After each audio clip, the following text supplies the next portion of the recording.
Alors, est-ce que c'est une mode de plus manger de viande? Est-ce qu'on doit continuer aujourd'hui en 2025 à consommer de la viande? Est-ce que je mange encore de la viande? Je vais vous donner toutes ces informations dans cette vidéo. Je vais aussi vous donner les alternatives si jamais vous décidez vous aussi de ne plus manger de viande, parce que telle est la raison de cette vidéo. Je ne mange plus de viande depuis au moins 15 ans et je vais vous expliquer les raisons, je vais vous expliquer les alternatives que j'ai trouvées et je vais vous expliquer surtout quel impact ça a sur votre santé et si c'est bon ou non d'arrêter la viande. Quoi qu'il arrive, sachez que dans cette vidéo, je ne prends aucune position, que tu manges de la viande, que tu sois vegan ou que tu sois végétarien, je m'en fiche, tu fais ce que tu veux et il y a ce que tu veux dans ton assiette. Ça ne me dégoûte absolument pas de voir des gens manger de la viande, ni même de voir des animaux manger de la viande. Ça ne me dégoûte pas, mais en tout cas, moi, je n'en consomme plus. Je consomme encore un petit peu de poisson et je consomme des œufs, mais tout ce qui est produits laitiers et viande animale, c'est vraiment quelque chose que moi, je n'arrive plus et que de toute façon, je pense, dites-moi en commentaire si c'est le cas et que vous faites partie des 1,3 milliard de personnes sur cette terre qui ne mangent plus de viande. Est-ce que c'est votre cas aussi de vous dire, si jamais maintenant je remangeais de la viande, genre le goût c'est impossible. Et bien moi j'en suis arrivée à ce stade où genre c'est impossible de mettre un morceau de viande dans ma bouche. C'est vraiment quelque chose que je trouve dégoûtant et voilà, je pense que mon palais simplement s'est déshabitué de ce goût-là et que j'ai l'impression que c'est pas quelque chose qui est bon dans mon corps. J'ai même l'impression que c'est quelque chose de toxique qui vient dans mon corps, alors que c'est pas le cas, hein. Manger de la viande c'est pas extrêmement toxique. Il y a quand même des choses dans cette vidéo que je vais vous expliquer qui sont pas super glorieuses et super bonnes à consommer, mais en tout cas voilà, si vous mangez de la viande, là n'est pas le débat. Tu fais ce que tu veux, je fais ce que je veux et c'est ok et tout le monde s'entend bien dans ce monde de paix et d'amour. Alors du coup, je t'explique les raisons pour lesquelles je mange plus de viande. Alors en termes d'énergie, j'ai l'impression qu'en ne mangeant plus de viande, je me sens plus énergique, j'ai moins de coups de fatigue. Donc ça c'est vraiment de manière générale ce qui a été prouvé aussi avec des grands sportifs de haut niveau comme Lewis Hamilton, comme le joueur de tennis Novak Djokovic. Donc ce sont des athlètes qui ne mangent plus du tout de viande, qui n'en consomment plus et qui se sont rendus compte comme moi qui avaient vraiment un élan et un regain d'énergie, qu'ils avaient un meilleur sommeil, moins de coups de fatigue, etc. Donc je suis pile dans ce cas-là, déjà de manière générale par rapport à la viande. Alors on sait aussi que la viande, ça a été prouvé que malheureusement ça pouvait générer des cancers et des maladies cardiovasculaires. Alors moi j'en suis pas là, mais c'est vrai que si en plus je peux éviter ça, alors je me rétracte et voilà, j'ai pas envie d'avoir ça non plus dans mon corps. Donc c'est vrai que ça pourrait aussi faire partie de ça. Le problème que je rencontre aussi dans les viandes, c'est que j'ai peur qu'elles soient trop transformées. Alors vous allez me dire oui mais ça c'est le cas dans toute l'alimentation et dans ton poisson aussi que tu consommes. Peut-être, certainement, mais en tout cas, voilà, je me dis qu'avec les animaux, avec cet élevage un petit peu intensif, massif, même au niveau écologique, c'est pas ouf. Et donc, je me dis, bon, ben voilà, comment on peut être sûr à 100% que ce qu'on consomme soit extrêmement bon. Vous allez me dire, oui, mais c'est le cas pour tout. Oui, j'entends, mais voilà, si on peut déjà éviter un des gros cas, un des plus gros cas, évitons-le. Donc voilà, et puis, je vais être tout à fait honnête avec vous, si ce n'était que ça le problème, peut-être que je consommerais encore de la viande. Je pense que le vrai problème que moi je ressens, c'est plutôt au niveau de mes valeurs éthiques et je ne sais pas vous expliquer pourquoi. Les animaux terrestres qui vivent sur la terre, en plein air, je sais pas vous expliquer, je n'arrive pas à les consommer. J'ai vraiment l'impression qu'une vache, un cochon, un poulet, tout ça, c'est comme mon chien. Et je me dis, mais comment on peut arriver à manger ça? Mais c'est extrêmement personnel. Vous allez me dire, oui, mais c'est le cycle de la vie. Et il fallait bien, de toute façon, à l'époque, tuer les animaux pour survivre. J'entends. Mais aujourd'hui, il y a d'autres alternatives. Alors bon, pourquoi faire autant de mal à autant d'animaux? Et bon voilà, ça c'est vraiment une parenthèse et c'est nullement un débat, mais c'est vrai que ça fait partie plutôt des raisons pour lesquelles j'ai arrêté la viande. Alors, maintenant on va parler du bon, de ce qu'il y a de bon dans la viande et quelles alternatives du coup moi j'ai trouvé parce que je n'en consomme plus. Alors déjà dans la viande, il y a pour moi 3 choses extrêmement importantes et bénéfiques pour ton corps, c'est les protéines, le fer et la vitamine B12. Alors les protéines, on le sait, surtout pour les sportifs, ça va vraiment venir reconstruire tes fibres musculaires, ça va venir réparer les tissus et donc c'est hyper important de consommer des protéines. Mais moi j'en trouve dans le tofu, j'en trouve dans les lentilles, j'en trouve même dans les œufs que je consomme. Donc il y a d'autres alternatives. Alors pour les véganes qui ne consomment pas d'œufs, il y a 1001 autres alternatives où il y a des protéines. Aujourd'hui, même un shake protéiné, tu sais le prendre à 4 heures au matin. Enfin, il y a même des yaourts maintenant, notamment de kéfir avec des protéines. Alors, il y a plein d'alternatives. Vraiment, aujourd'hui, on n'est pas à l'abri de nouveautés, de choses qui se font autour des protéines. Donc vraiment, les protéines, pour moi, c'est important, il faut en consommer. Au niveau du fer, là, ça va avoir un impact sur l'hémoglobine qui véhicule l'oxygène dans le sang. Donc c'est très, très, très important d'en consommer. Ça évite les coups de fatigue, ça évite plein de choses qui font que tu te sens pas bien au niveau de ton système nerveux. Donc quoi qu'il arrive, tu dois avoir du fer. Et nous les femmes, on en perd un peu plus tous les mois, en plus de ça. Et donc c'est vrai que si jamais un jour tu fais une prise de sang en plein moment où tu es indisposé, c'est possible que tu manques plus de fer que quelqu'un d'autre. Mais ça veut pas dire que tu dois reconsommer de la viande, ça veut peut-être dire que tu es dans un moment de ton cycle où tu manquais de fer. Et puis ça veut certainement dire aussi que peut-être qu'effectivement tu as une carence en fer, mais tu peux aller retrouver ça par exemple en mangeant des épinards ou ce genre de choses.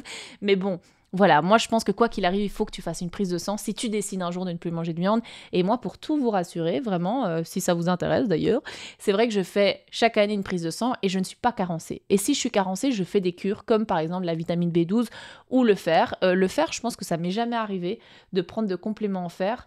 Donc j'ai jamais été carencée ni de protéines ni de fer. Et la vitamine B12, j'ai juste décidé de la renforcer à un moment donné où j'avais un petit coup de mou et où j'avais l'impression que ça pouvait avoir un impact sur les pertes de mémoire et que je me suis dit, ma grand-mère est décédée de l'Alzheimer et c'est vrai qu'inconsciemment, je pense que j'ai généré ce stress de me dire que je pourrais avoir des petites pertes de mémoire et la vitamine B12 a un impact énormément positif sur cette perte de mémoire, enfin pour l'éviter évidemment, et donc si tu consommes de la viande, c'est vrai que tu pourrais recouvrir ces 3 choses qui sont ultra importantes, mais ça peut se trouver dans d'autres choses et la vitamine B12 en plus c'est super bon, ça peut se faire sous forme de petits compléments alimentaires que tu prends.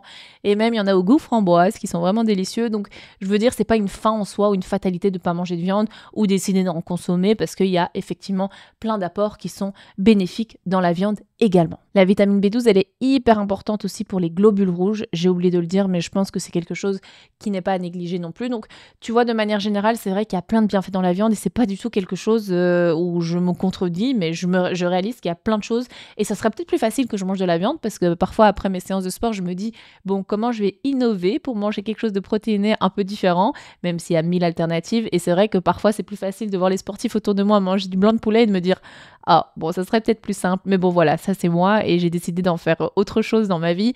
Mais c'est vrai que parfois, c'est plus facile d'aller, si vous arrivez à trouver de la bonne viande, vraiment quelque chose où vous êtes sûr que le process est bon, est sain et n'est pas transformé, alors pourquoi pas? C'est pas quelque chose qui est extrêmement nocif, même si ça a été prouvé quand même que voilà, ça pouvait solliciter des maladies cardiovasculaires. Donc voilà, il faut quand même savoir faire la part des choses et se dire, ok, comme pour tout, ça génère des cas graves. Et voilà, parfois, c'est pas uniquement dû à la viande, mais si en plus on peut l'éviter ou faire en sorte de manger de la viande de bonne qualité au moins, c'est quand même ce que je vous recommande de faire. Alors, il y a eu tout un moment où on s'est dit, c'est une mode, c'est un truc féminin de pas manger de viande, etc. C'est faux. C'est vraiment faux. Il y a 88 millions de véganes sur cette terre et ce n'est pas uniquement des femmes. Et je vous ai prouvé le contraire avec les sportifs comme Novak Djokovic, tennisman, ou Lewis Hamilton, pilote. Tous ces gens-là, est-ce que tu le savais qu'ils ne mangeaient pas de viande? Peut-être pas.